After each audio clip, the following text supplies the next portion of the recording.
हम इस वक्त केरन सेक्टर में हैं और ये जो फखरियाँ पास है जो केरन से थोड़ा दूर है और एलओसी यहाँ से जो है वो 12 किलोमीटर की दूरी पे है। तो जो इस एलओसी का जो हिफाजत करता है, जो यहाँ तैनात है 268 इन्फेंट्री बटालियन ब्रिगेड जो है, तो उसके ब्रिगेडियर हमारे साथ है ब्रिगेडियर तपस मिश्रा जी। तो उनसे हम जानना चाहेंगे जो एलओसी की सिचुएशन है इस वक्त कैसी है और बाकी जो यहाँ ट्रूप मैनेजमेंट है वो कैसे करते हैं, क्योंकि मौसम यहाँ करीबन 7-8 महीने ख़राब रहता है। Sir good afternoon. Good afternoon.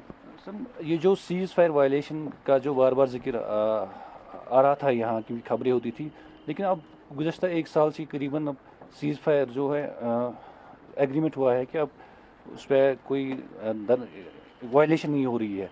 तो उससे कितना जो यहाँ जो ट्रूप्स है वो कितने रिलैक्सड है या कितना फ़ायदा हो गया उससे?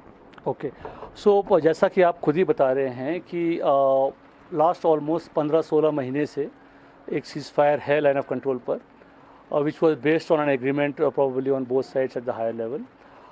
हमारे सेक्टर में over this last 15 to 16 months there has been no violation. So ceasefire बिल्कुल ही अपहोल्ड किया गया है दोनों साइड से। क्या उससे has it increase the comfort of our troops? Well, we are here to guard a border. चाहे सीज फायर एग्रीमेंट हो चाहे ना हो, हमें तो अपनी मुस्तैदी और तैनाती उतनी ही रखनी पड़ेगी। So the boys are all up and about and we are maintaining our vision, cease fire और no cease fire, it continues. जो सर एक तो फेंस है, जो एलओसी पर जो फेंस है उससे भी काफ़ी मदद मिल गया सीज फायर जो इन्फिल्ट्रेशन रोकने में। क्या कुछ नई टेक्नोलॉजी है जैसे कि यूरोपियन कंट्रीज बॉर्डर पे डिप्लाई करते हैं, वो टेक्नोलॉजी यहाँ आई है जिससे आप गार्ड करते हुए एलओसी को? ओके, एलओसी को गार्ड करने के लिए मल्टी टीयर्ड डिप्लॉयमेंट रहता है। कुछ डिप्लॉयमेंट फिजिकल होता है, कुछ डिप्लॉयमेंट इलेक्ट्रॉनिक होता है। तो हर किस्म के आले लगे रहते हैं और मेरे एरिया के में भी लगे हुए हैं। So it's a great and a healthy combination of man, machine and surveillance, and due to which I think we are able to ensure that हमारे इलाके से कोई इन्फिल्ट्रेशन नहीं होता है। तो सर सीज फायर जैसे जो एग्रीमेंट हो गया, क्या उसके बाद कोई इन्फिल्ट्रेशन अटेम्प्ट हुआ? क्या उसके बाद आपने कितने ऐसे अटेम्प्ट जो है वो इंटरसेप्ट किए, नाकाम कर दिए? ओके, सो जैसा कि आपको ऑलरेडी न्यूज़ में पहले भी रिपोर्टेड है, सो ऑपरेशंस हुए हैं हमारे एरिया में, ऑपरेशंस हुए हैं। Terrorist have been intercepted, they have been neutralised. So to that extent infiltration तो हुआ है, मतलब एटलीस्ट अटेम्प्ट तो हुआ है हमारे इलाके से, और उनको न्यूट्रलाइज भी किया गया है। जो सर लॉन्च पैड्स है या जो एलओसी के बाहर जो क्या इनपुट्स है कि क्या सिनेरियो है वहाँ, कितने रेडी हैं यहाँ जो टेररिस्ट या मिलिटेंट्स है इन्फिल्ट्रेशन करने के लिए, इन्फिल्ट्रेट्स रेडी है यहाँ क्रॉस करने के लिए? ओके, तो हमारा काम है लाइन ऑफ कंट्रोल को मैन करना, इंटेलिजेंस देखना या लॉन्च पैड में क्या हरकत हो रहा है, शायद वो डायरेक्टली हमारा काम नहीं है, बट इसके इनपुट्स हमें आते रहते हैं। और जो इनपुट्स आते रहते हैं फ्रॉम टाइम टू टाइम, उसमें ज़रूर लॉन्च पैड्स में टेररिस्ट के होने की इनपुट्स हमारे पास आती हैं। एंड सिंस फिजिकली हमने इनको इंटरसेप्ट भी किया है, therefore we would like to believe that there are terrorists in the launch pads who are wanting to infiltrate. जो सर वैली में जो या हिंटरलैंड में आप जिसको हम बोल रहे हैं आपके लेक्सिकन में काफ़ी स्मॉल वेपन्स की रिकवरी हो रही है, पिस्टल्स है या स्टिकी बॉम्ब बनाया है। तो अगर सिक्योरिटी ग्रिड एलओसी पे इतना टाइट है, इतनी सर्विलेंस है, इतनी डिप्लॉयमेंट है, तो फिर how does that come into Kashmir? Well, the army has been deployed on the line of control for a while, for many years now, and the endeavor always has been that कोई यहाँ से निकले ना आदमी निकले ना हथियार निकले। यस, हथियार जैसा आप बता रहे हैं वैली में पाए जा रहे हैं, स्मॉल आर्म्स हैं, पिस्टल्स हैं, there may be routes which I may not be aware of, but हम इतना ही बता सकते हैं कि हमारे एरिया से so far whatever inputs that come from various agencies, there has been nobody who has gone through, but yes, like you said, there are weapons, there could be some methods. जो sir infiltration है उसमें local guides का usually हमने जो reports में पढ़ा है या जो एनालिस्ट सिक्योरिटी बोलते हैं या आर्मी जो सोल्जर्स उनसे बात करते हैं, तो गाइड्स का उसमें काफ़ी रोल होता है। चूँकि आप यहाँ पोर्टर हायर करते हैं, या उसमें कितना रिस्क है कि वो गाइड कर सकते हैं यहाँ रूट्स को, क्योंकि जो बाहर वाले लोग हैं उनको यहाँ का रूट पता नहीं होगा. So how do they trace those routes, तो कैसे वो आते हैं अंदर? Okay, so firstly about the porters part, तो जैसा कि आप जानते भी होंगे कि किसी को भी आर्मी में रिक्रूट करना या आर्मी के साथ एम्प्लॉय करना is always a process of verification and selection.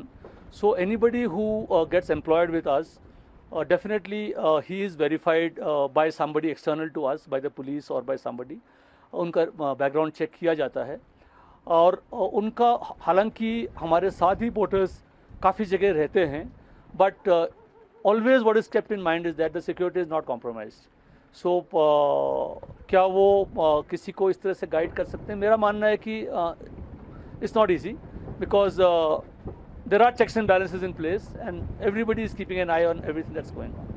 यहाँ सर जिस जगह पर हमें फखरियाँ स्टॉप है, तो यहाँ वेदर काफ़ी इस वक्त भी बहुत एक्सट्रीम है, काफ़ी बारिश हो रही है. तो ये इस वक्त समर का है, मंथ है, वैली में जून है. जब यहाँ विंटर होता होगा तो तब क्या सिचुएशन होती है यहाँ वेदर की, और कैसे आप लॉजिस्टिक्स जो होते हैं जो अलॉन्ग एलओसी या जो पोस्ट्स पे डिप्लॉय होते हैं, उनके लिए कैसे इंतजाम करते हैं आप, या जो यहाँ डिप्लॉयमेंट होती है उसके मुताबिक थोड़ा बताइए हमें. ओके, सो जैसा कि आप देख रहे हैं, यहाँ पे मौसम आज भी in the middle of June is quite cold. It's 7 degrees today. So whether keeps changing and yes, winters can be very severe. मेरे इलाके में कुछ एरियाज़ हैं जो बहुत ऊंचे हैं, कुछ थोड़े कम ऊंचे हैं.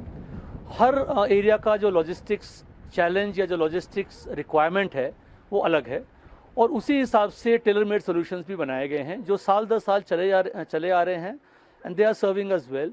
All that I can say is that the challenges notwithstanding, logistics is provided in toto to everybody who is on the line of control, and it is ensured that logistics never become an impediment to conduct of our operations.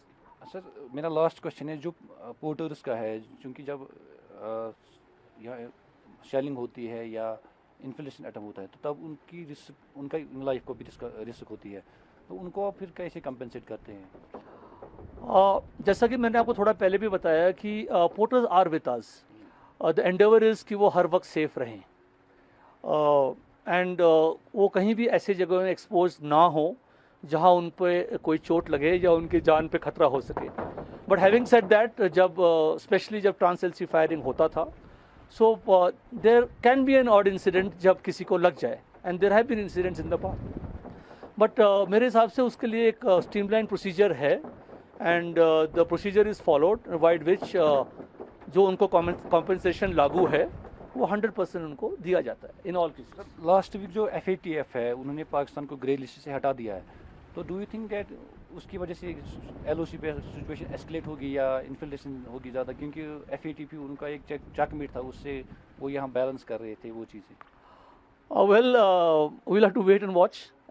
फिलहाल तो it's too early to say anything. We will have to wait and watch. बहुत बहुत शुक्रिया sir. Thank you very much. Thank you. तो ये थे हमारे साथ ब्रिगेडियर तपस कुमार मिश्रा जी, जिन्होंने LOC के मुतालिक जो इस वक्त हालात है, या यहाँ ट्रूप्स को कैसे डिप्लॉय किया जाता है, क्या लॉजिस्टिक की ज़रूरत होती है, या इन्फिल्ट्रेशन का क्या सीन है इस वक्त, उसके मुतालिक हमारे साथ बात की. ETV भारत के लिए सजाद अमीन के साथ केरन सेक्टर से मैं मीर फरहत.